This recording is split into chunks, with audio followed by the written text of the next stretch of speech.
Isa po mapagpalang gabi po sa inyong lahat. Tayo po'y muli narito na magpupuri. Ako po'y humihingi po ng pasensya kaninang umaga dahil hindi po tayo nakapag-prayer live worship dahil po sa libing po ng isa pong ama po, ng isang ama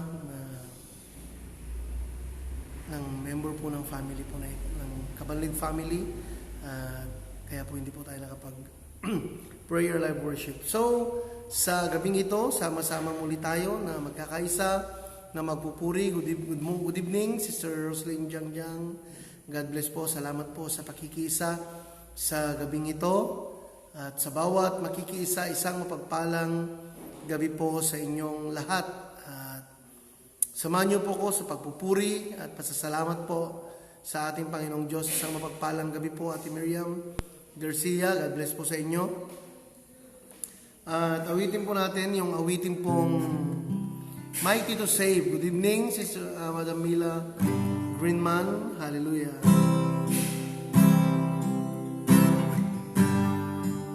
Hayaan po natin ang presensya ng Diyos ang patuloy po na makikisa po sa atin.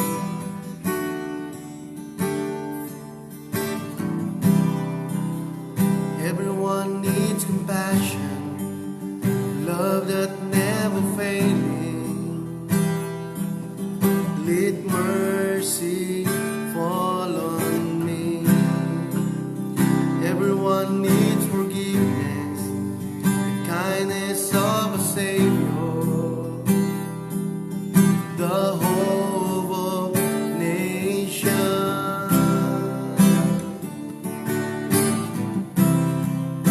Savior, Savior, He can move the mountain. My God is mighty to save. He is mighty to save. Forever, author of salvation. He rose and conquered the grave. Jesus conquered the grave.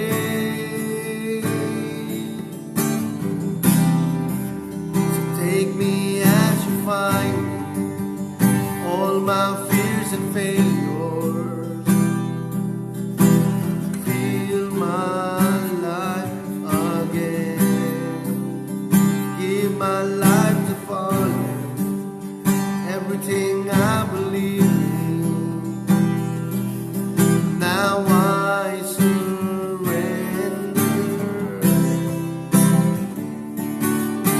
Come on, sing with all heart. Savior, Savior, He can move the mountain. My God is mighty to save. He is mighty to save. Forever, author of salvation. He rose and conquered the grave. Jesus conquered the grave. Shine your light and let the whole world see.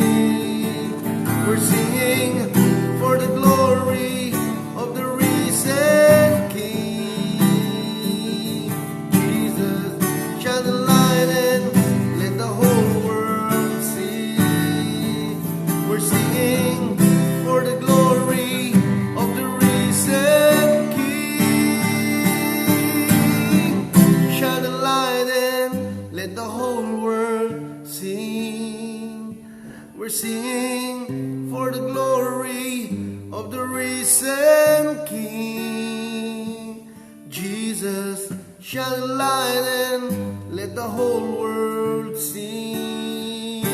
We're singing for the glory of the risen King.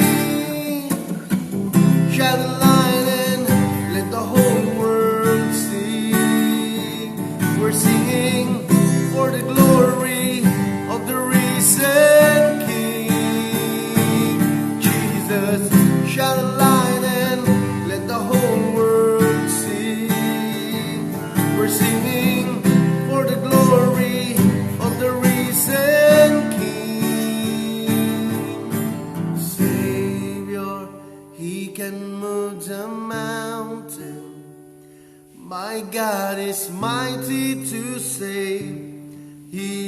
mighty to save. Forever, author of salvation, He rose and conquered the grave. Jesus conquered the grave. Ooh.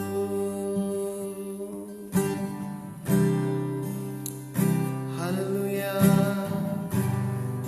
Oh, hallelujah.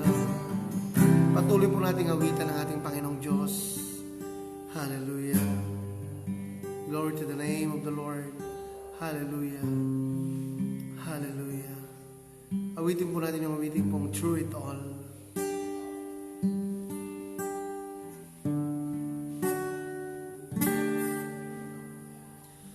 You are forever in my life. Yes, Lord.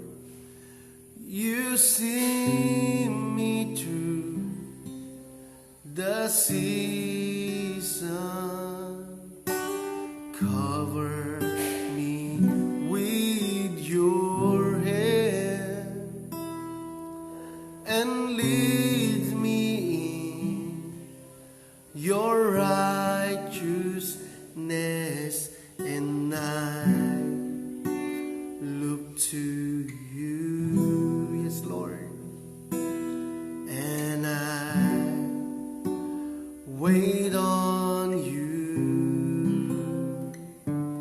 I sing to you, Lord, a hymn of love for your faithfulness to me.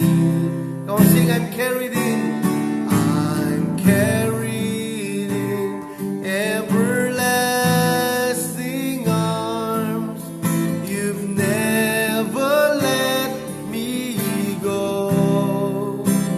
Through it all. Ulitin po natin salamat Ate Beverly sa lyrics mo. Good evening, Pastor Gary. You are forever in my life. You see me through the season. Cover me with your hand and lead me in your righteousness, and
to me. I'm carried in everlasting arm. You've never let me go. Through it all, let's pray. We bless your name, Lord. We exalt your name. Salamat po, Panginoon, sa gabing ito at patuloy po naming nararanasan ang iyong pagmamahal, walang hanggang pagmamahal, ang iyong pagpapala, ang iyong paggabay, Panginoong Diyos. Lord, lubos po ang puso po namin ay nagpapakumbaba at nagpapasalamat sa lahat ng kabutihan mo sa buhay po namin, Panginoon. And this night, Lord, wala po kaming ibang hangarin, kundi ang madakilang iyong dakilang pangalan, ang maranasan ang iyong pagkilos, maranasan ang iyong banal na presensya sa buhay po namin, Panginoon. Na Panginoong Diyos, sa buong maghapon na kami po iyong ginabayan, kami po lubos po nagpapasalamat. And this night, Lord, sa bawat nakikiisa sa gabing ito, Panginoong Diyos, Lord, alam mo kung ano po yung nilalaman ng puso po namin, bawat isa po sa amin, Panginoong Diyos. And this night, Lord, sa iyong mga salita na amin pong muling mapapakinggan na magbibigay kalakasan po sa bawat isa po sa amin at magbibigay kasagutan kung bakit ang mga bagay na ito nangyayari po sa buhay po namin. At akin pong tinatalaga, akin pong pinagkakatiwala ang bawat kapatid na nakikiisa sa kaming ito. Malalayo man po sila sa akin, Panginoon.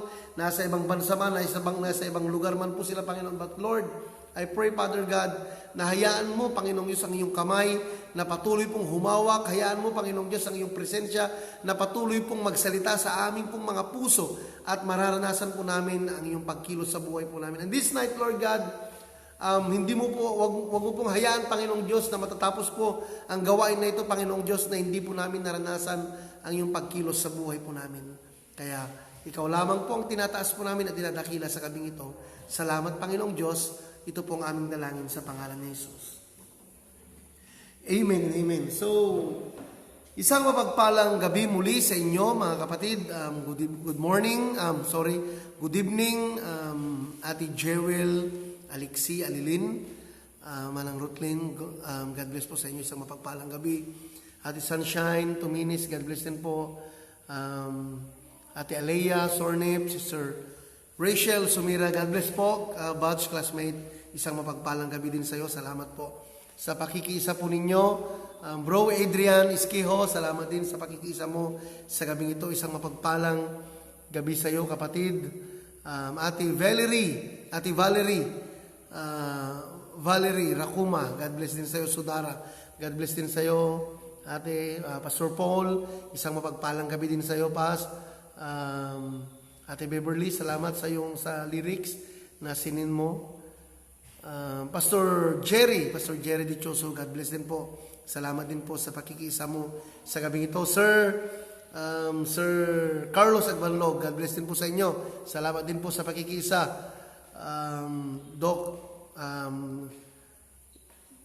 Sir Noisky Christian, God bless din po. Auntie Elena Valdez de Vera, isang mapagpaalang gabi din po sa inyo dyan, Auntie. God bless po, salamat po sa pakikisa. Uncle Joey Valdez, God bless. Ate Chelsea Marcelo, isang mapagpaalang umaga sa iyo. Sister Maya Patubo Kabanlig, God bless din po sa inyo. Hallelujah. Sister Nerily, God bless din po. Madam Liliwa Palad, God bless din po sa inyo. Isang mapagpalang gabi din po sa inyo. Sister Maria Ana Go, Auntie, isang mapagpalang gabi po sa inyong lahat. Brother Alan, Sister Eden, Sister Ligaya Pakuldar, Sister Shane, Sister Stella Padilla, lahat po, Sister Annalyn, Madam Mila, sa lahat po ng nakikisa, isang mapagpalang gabi po sa inyong lahat. Salamat, Doc Carlos Agbanlog, salamat po sa pakikisa. Di bali, Sir, kasalamat kasang sangit lang di Rupa. Nga magyamanak, Sir, iti panakipagmaymaysam itang Rabii. So, sa gabing ito, mga kapatid, ay gusto ko pong i-share po sa inyo, it's all about failure. Sa bawat isa po sa atin, pwede pong mayroong pong mga nakakaranas ng pagkasawi. Pag sinabi po nating failure, ay ito po yung tinatawag po nating na-fail po siya, nasawi or natalo, ano man pong pwede po natin gamitin na pagkuhan po ng definition po ng word na failure. At sa bawat isa po sa atin ay naniniwala po ako na na-experience na po natin. Good evening, Sister Arlene Scrator. God bless din po sa iyo. Brother Erwin Milio. God bless din sa iyo, Balong. At sa bawat isa po sa atin ay pwedeng sa ngayong oras na ito ay mayroon pong nakakaranas ng failure sa kanyang buhay. At marami pong klase saan bagay po tayo nafi-fail. Maraming bagay kung saan po tayo natatalo. Sabi po dito, titingnan po natin yung causes of failure. Kung bakit po nararanasan po natin ito. Kung minsan nagrereklamo tayo, Lord, bakit palagi naman ng ganito? Parang ang buhay ko lagi na lang nadadapa, ang buhay ko lagi na lang natatalo. Wala man lang bang katagumpayan sa buhay ko? 'Di ba? Ganoon po kung minsan ang pumapasok sa isipan ng tao at lalo na pag sa mga pangarap natin sa buhay, na-fail sa exam, na-fail po siya sa mga gusto niyang abutin, mga pangarap niya sa buhay. At isa po ito na dahilan kung minsan bakit po ang tao ay nandoon po na lumalayo sa Panginoon, bakit po ang tao ay kung minsan ay nagiging magulo ang kanyang pananaw pagpatungkol po sa ating Panginoong Diyos dahil po sa failure sa kanyang buhay. But this night, mga kapatid, titignan po natin yung causes of failure, kung bakit po natin nararanasan, bakit po natin na-experience, at para makita po natin sa buhay po natin na bakit nangyayari ito, bakit tayo natatalo, bakit tayo nafi-fail sa mga bagay na gusto natin gawing pangarap sa buhay po natin. Meron pong mga dahilan din po dito kung bakit nangyayari ang mga bagay po na ito. At meron po dito, I think 4 or 5. Pero share ko po sa inyo, tingnan po natin ang number one causes of failure is ito po. Number 1 is in Genesis chapter 11 verse 3 to 8. At ang call po dito is actions contrary to God's will. Actions contrary to God's will. Yung mga ginagawa po natin ay pwede pong kumukontra sa kalooban po ng ating Panginoong Diyos. Pwedeng ito po'y conflict sa nais po ng ating Panginoong Diyos. Conflict sa naisin po ng ating Panginoong Diyos. Kaya kung minsan, nafe-fail po tayo sa mga gusto nating mangyari sa buhay po natin, pero hindi pala ito yung kalooban ng Diyos sa buhay po natin, or kinukontra po niya yung kalooban po ng ating Panginoong Diyos. Good evening, Sister Glenda, Sister May, and Sister Arceli Queros. Isang mapagpalang gabi po sa inyong lahat. Isa po itong dahilan kung bakit tayo po ay nafe-fail. Okay, basahin po natin. Genesis chapter 11. Genesis chapter 11 verse 3 to 8. Verses 3 to 8. Okay, anong sandak na danggan kakabsat? Sabi po dito, verse 3, they began to talk about construction projects. Come, they said, let's make a great piles of burn bricks. Okay, in short story, ito pong babasahin po natin na Genesis chapter 11, verse 3 to 8. It is all about the Tower of Babel. The Tower of Babel. Okay, sabi dito, let's build a great city with a tower that reaches the skies, a monument to our greatness. This will bring us together and keep us from scattering all over the world. Okay. Ito kung minsan, why we experience failure sa buhay po natin, kung minsan po kasi may mali po tayong motibo. Kagaya nito. Gusto kong maging doktor para makabawi ako sa mga taong ito. Gusto kong maging pulis para pagpapatayin ko ang mga taong ito, mga kaaway ng tatay ko. Di ba? Papayagan ba ng Diyos na mangyari yon kung ang motive naman po natin or yung ginagawa po natin, yung actions po natin ay kontra sa will ng ating Panginoong Diyos? Or sasabihin po natin, meron po tayong gustong gawin gusto kong maging ganito, gusto kong ganito, pero yung ginagawa mo kontra naman sa ating Panginoong Diyos. Kagaya na lang po yung sabihin mo na gusto mong makapag-aral, gusto mong makatapos ng ganito, gusto mong maging isang napakarami pong gustong gawin sa buhay, pero ang ginagawa mo naman po ay hindi mo man lang mapa-smile ang ating Panginoong Diyos. Sabi nga po natin sa mga nakalipas po na pag-aaral po natin, He is the source of all blessings. Di po ba? Our God is a source of all blessing. Ano pa? Sabi po natin, our future is in His hand. Ang kinabukasan po natin ay nasa kamay ng ating Panginoong Diyos. Pero ang ginagawa mo naman, laging kontra sa Panginoong Diyos. Good evening, Sister Madam Mylene Parenya Cruz. Isang mapagpalang gabi po sa inyo. At napakalinaw po, kaya kung minsan, we experience failure in our life because our actions is contrary to the will of God. To the will of God. Kaya kung minsan ay nararanasan po natin ang mga bagay na ito dahil kumokontra po sa kalooban po ng ating Panginoon. Kaya po itong Tower of Babel po na ito, anong purpose nila? Bakit sila magpapatayo? In Genesis chapter 11, ano po yung purpose nila? Bakit sila magpapatayo ng Tower of Babel? Anong sabi nila? Para tapno mabigbig na isuda. Makikita po yung greatness po nila, sabi ng mga taong to. At makikilala sila sa buong mundo. And ito po yung isang nagpapatunay ng mga taong ito ay napakalaki po ng pride nila. At ang gusto nila ay abutin ang Diyos sa langit. Pero hindi po pinayagan ng Diyos ang kanilang ginawa. They experienced failure. Bakit? Ang nangyari sa kanila, nung tumataas na po, in short story, tumataas na po yung tower po na yun. At biglang dumating po ang isang napakalakas na hangin, sunstorm, na bumalot sa kanila.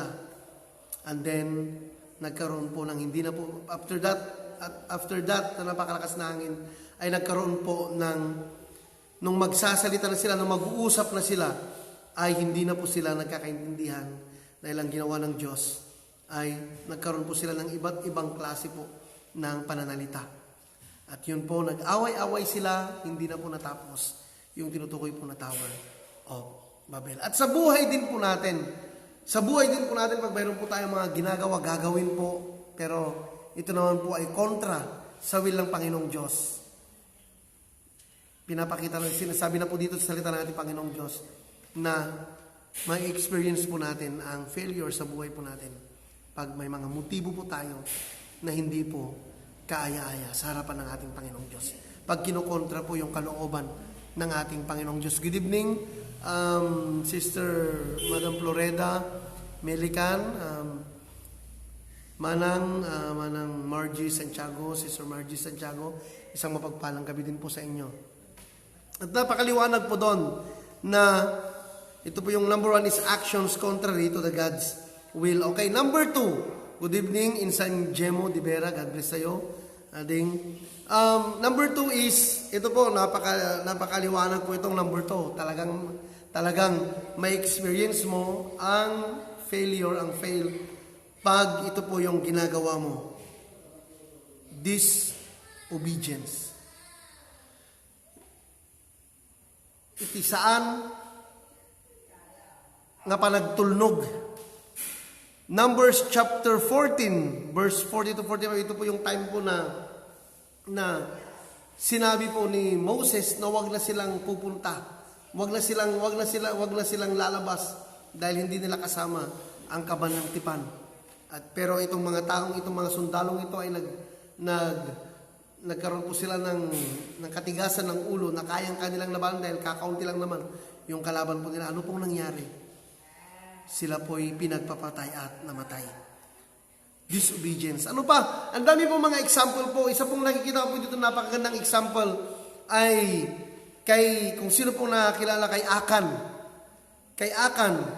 Si Akan, mga kapatid, ay isa pong kasama nila Joshua. At isa din pong klase po ng sundalo. And that time ay meron po silang sinalakay po na praise the Lord.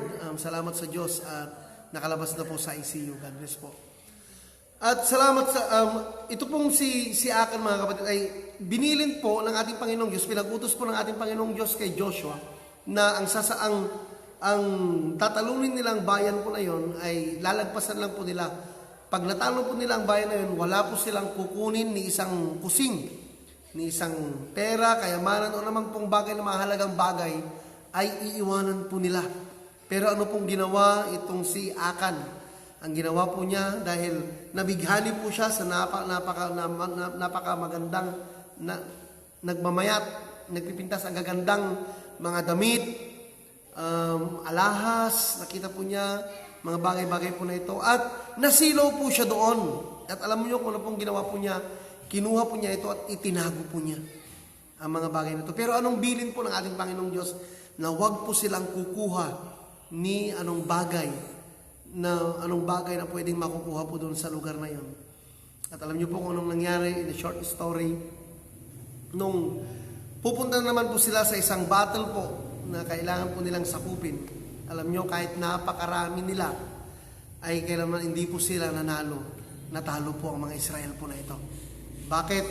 Because of disobedient. Dahil po sa isang tao na nag-disobey na si Akan, alam niyo, natalo po ang mga Israel. Natalo po ang mga Israelites sa pakikibattle po nila sa mga susunod po na sasakupin po nila. At yun po, nagtanong si Joshua, bakit Lord, bakit mo kami pinabayaan? Bakit mo hinayaang mamatay ang iyong mga anak? Bakit mo hinayaan na mamatay ang iyong mga tao?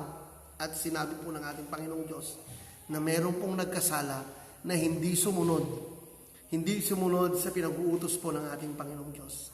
At in short story, nung nalaman nila Joshua, dahil pinakita pa rin po ng ating Panginoong Diyos kung sino po, nalaman nilang si Akan, yung kumuha, tinago, at siya ang dahilan kung bakit natalo ang Israel sa labanan po na yun at marami pong namatay because of that disobedience. Dahil po sa pag-disobey po niya, at yun po yung nangyari. Di ba? Kung titignan po natin, akala po natin napakaikli lamang po na pag-disobey, pero alam nyo, ang daming namatay na tao na damay dahil po sa kagagawan po niya. Natalo po sila. So failure. Na-fail po sila sa laban po na yon. Hindi po sila nagtagumpay. Natalo po sila. Alam niyo kung anong nangyari kay Akan. Nung nalaman po nilang siya, alam niyo ang naging kaparusahan po niya, itong si Akan na to, ay siya po ay pinarusahan po ng tinatawag po ng stone to death. Yung pagbato po sa kanila hanggang sa mamatay po sila. At hindi lamang po ito, tingnan nyo, hindi lamang po si Akan, kundi ang buong angkan po niya. Wow, ganun po katindi. Sa bawat isa po sa atin, bakit nararanasan po natin ang failure po sa buhay po natin? Sometimes because of our disobedience to the Lord. Disobedience to our parents. Disobedience sa mga nakakataas po sa atin. Disobedience sa trabaho po natin. Bakit hindi po natin natapos ang pag-aaral? Bakit hindi mo natapos ang pag-aaral? Dahil hindi ka nag-obey, saan ka nga nagtulnog. At yun po yung magiging kabayaran po. Yun po yung isang cause of failure. Disobedience. Kaya napakaliwanag po dito sa salita po ng ating Panginoong Diyos. Kaya sa gabing ito, mga kapatid, huwag po nating sisihin ang Diyos kung nararanasan po natin ang failure sa buhay. Baka meron po dito sa natukoy ko na pong dalawa.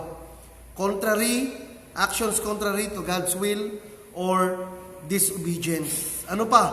Dito, number 3 is sin, kasalanan. Kung patuloy po na mananatili po tayong mamumuhay sa kasalanan, kailanman po, mga kapatid, ang pagpapala ng Diyos ay napakahirap po sa buhay po natin. Dahil anong pong sabi sa salita ng Diyos? Sin is the hindrance in prayer. Ito po yung isang hadlang sa pananalangin po natin sa ating Panginoong Diyos. Pag meron pong kasalanan, pag namumuhay po tayo. Kasi sasabihin na, ako'y nag-church every Sunday, pero namumuhay ka pa rin naman sa kasalanan. Ang ibig ko pong sabihin ay hindi mo man lang maingatan o hindi mo magawang mamuhay na mayroong kabanalan sa harapan ng ating Panginoong Diyos. Tingnan po natin in Joshua chapter 7 verse 3 to 12. At doon din po nakuha din po yung patungkol po kay Akan. At yun po yung nangyari. Dahil po sa akala po niya, napakasimple lamang po na pagkakasala, yun pala pati buong angkan po niya ay nadamay because of that sin. And we experience failure pagpatuloy po na meron pong kasalanan sa buhay po natin. Pagpatuloy pa rin po tayong namumuhay sa kasalanan sa buhay po natin. Kaya sa bawat isa po sa atin, sa bawat nakikiisa, if we experience failure sa buhay po natin, saliksikin po natin ang sarili po natin. Huwag po tayong magmaang-maangan na tayo po'y perfect. Huwag po nating sabihin sa sarili po natin, wala akong kasalanan kasi ganito ako, mabait ako, ganito. No. Tingnan po natin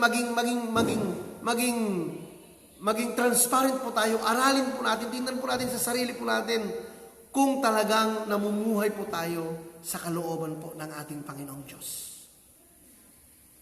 At naniniwala po ako, mga kapatid, ang mga bagay po na ito na causes of failure, pag nalagpasan po natin ito, breakthrough will come in us. Breakthrough, we will experience breakthrough sa buhay po natin, sa family po natin. Ano pa? Number 4 is lack of prayer. Ayan na. Kulang sa pananalangin. Bakit ang mutay lang ka pa, nagkararag ka, bakang alam lang po natin pag-pray. Ang ipag-pray lang po natin yung pagkain po natin. Pastor, 3 times a day naman ako nagpipray. Pag-pray ko yung pagkain ko sa umaga, pag-pray ko yung pagkain ko sa tanghali, at pag-pray ko yung pagkain ko sa gabi. Hindi po masama. Okay po yun kasi pag-pray po natin, pagkain po natin. Pero mayroon pa rin po tayong panahon, mayroon din po tayong tinatawag po nating quiet time. Yung oras na talagang ang kausap po natin ay ating Panginoong Diyos. Kaya ang ginagawa po natin, we promote this ministry, Prayer Live Worship, para gabi-gabi makakapag-pray po tayo, gabi-gabi makakapagpuri po tayo. Kada umaga, makakapagpuri, makakapanalangin po tayo. Why we experience failure sometimes? Because pwedeng tayo po'y lack of prayer. Nagkukulang na po tayo sa pananalangin or connection po sa ating Panginoong Diyos. Sabi nga po sa John chapter 15, verse 7, na kung mananatili ka sa akin at mananatili ka sa salita ko, ay aking ipagkakaloob anuman ang iyong maibigan. At yan, ganun po. Ganun po kasigurado, ganun po kung mag-bless ang ating Panginoong Diyos sa buhay po natin. Kaya tingnan po natin, why we experience failure, pwede rin pong ito, lack of prayer. Kaya sa gabing ito, kung nagkukulang ka ng panalangin, hindi pa po huli ang lahat, pwede pa rin po tayong manalangin at pagkakataon na po nating lumapit po sa ating Panginoong Diyos. Ano pa? Okay, and the last one is, syempre po yung unbelief. Unbelief, or sabihin na po nating doubt, pagdadalawang isip, or yun po yung sinabi ko kanina, na nililimitahan na po natin yung kapangyarihan ng Diyos sa buhay po natin. Yung parang baliwala lang ang Diyos. Di bali matalino naman ako, di bali magaling naman ako sa klase, di bali nasa akin naman na lahat, pero may kulang pa rin sa puso mo. Kaya sa gabing ito, mga kapatid, tingnan po natin, saliksikin po natin ang sarili po natin. Baka meron ito, actions contrary God's will, disobedience, sin, lack of prayer, and unbelief. And this night, kung meron po tayong kailangang ayusin sa puso po natin, lumapit po tayo sa Panginoong Diyos. Lumapit po tayo sa Panginoong Diyos.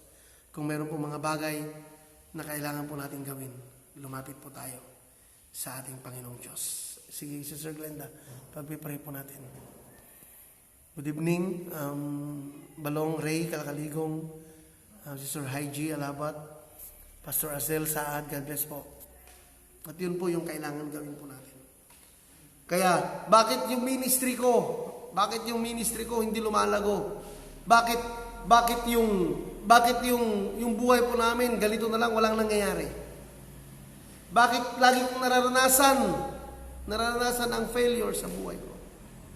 Let's examine ourselves. Kung ano ba talagang pinagagagawa po natin sa buhay po natin. Pero kung gusto mong maayos ngayong gabi mga kapatid, wala po tayong ibang gagawin kundi lumapit sa Panginoong Diyos. Lumapit sa ating Panginoong Diyos. At ito po yung salita po ng ating Panginoong Diyos at dadako na po tayo sa pananalangin. Okay, Sister Glenda, ang iyong prayer request, si Brother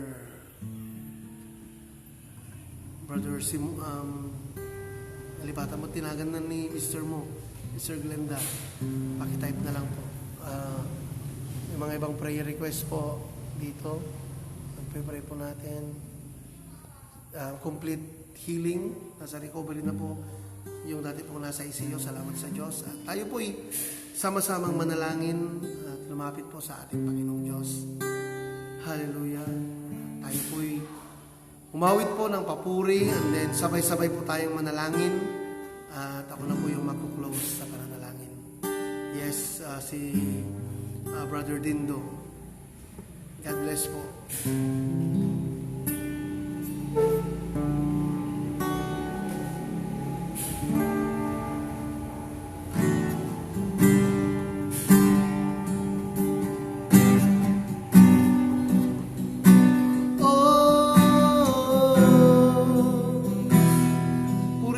Panginoong Diyos, purihin ka, Panginoon. Hallelujah. Pinupuri ka namin, O Jesus. Tinataas ang iyong aming kamay. Tinataas sa iyo aming kamay.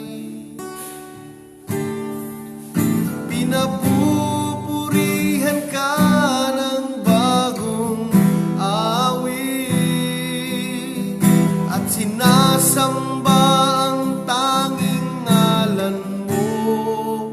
Minsan pa pinupuri ka namin, O Jesus. Tinataas sa iyo aming kamay. Pinapupurihan ka ng bagong awit at sinasamba ang tanging ngalan mo. Kung luwalatin, dadakilain, sasambahin lagi ang ngalan mo.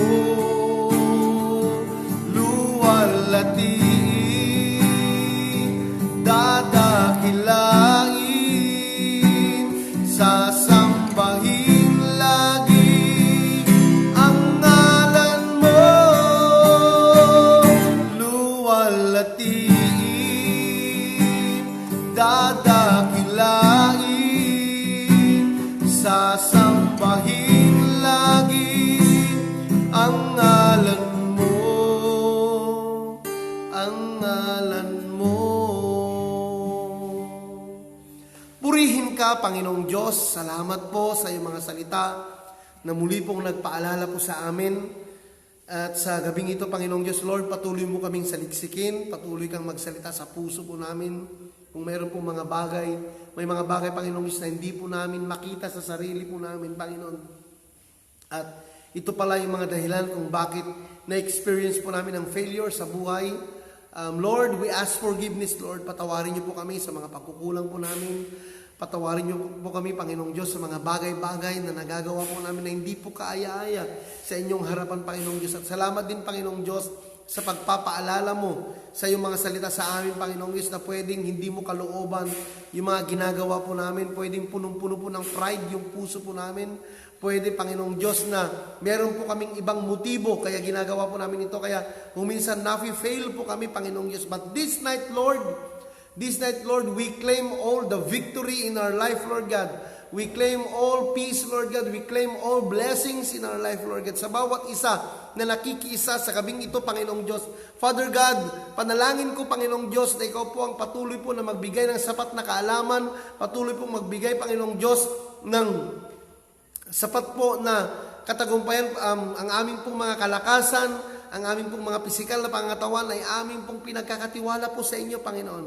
At sa bawat prayer request, Lord, si Brother Dindo, Lord, Panginoon, sa gabing ito, we ask, Lord, your divine healing in the mighty name of Jesus. In the mighty name of Jesus, Panginoong Diyos, i-receive po namin ang kagalingan sa gabing ito, sa buhay ni Manang Rutlin, sa buhay ni Auntie Biggs, Lord God, sa buhay po ng mga prayer request na mayroon pong karamdaman sa gabing ito, Panginoong Diyos. Sa pangalan ni Jesus, Lord God, kiniklaim po namin ang kagalingan, Panginoong Diyos, sa gabing ito, Panginoon.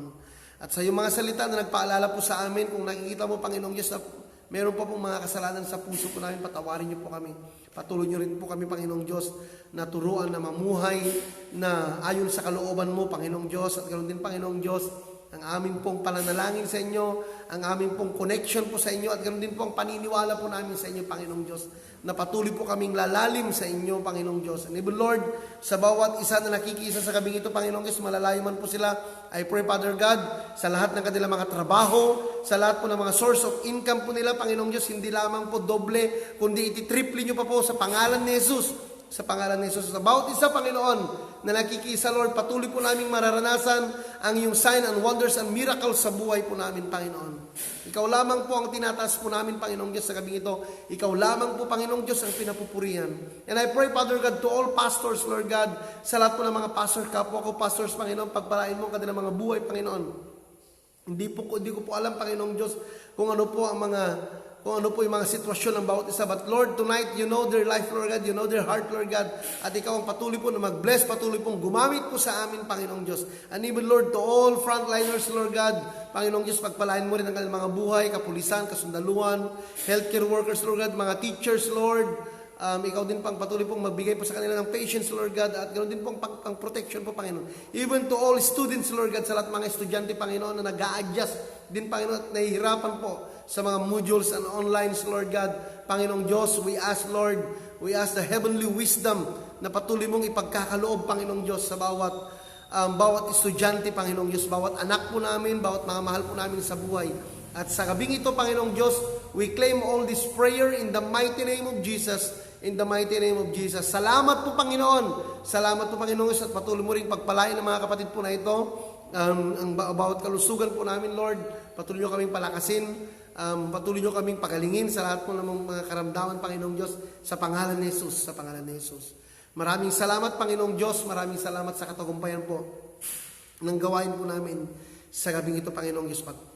Patuloy ko pong pinagkakatiwala ang mga kapatid po na ito na nakikisa at ang buong pamilya, ang kanilang mga mahal sa buhay, ang bawat mahal po namin sa buhay.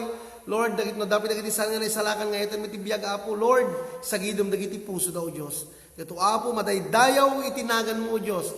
Madaydayaw itinagan mo, apo. Even Lord, sa mga kakilala po namin na mayroon pong karamdaman din, Panginoong Diyos, Lord, sikaw apo, timang itad, ti pan nakaagas kadakwada.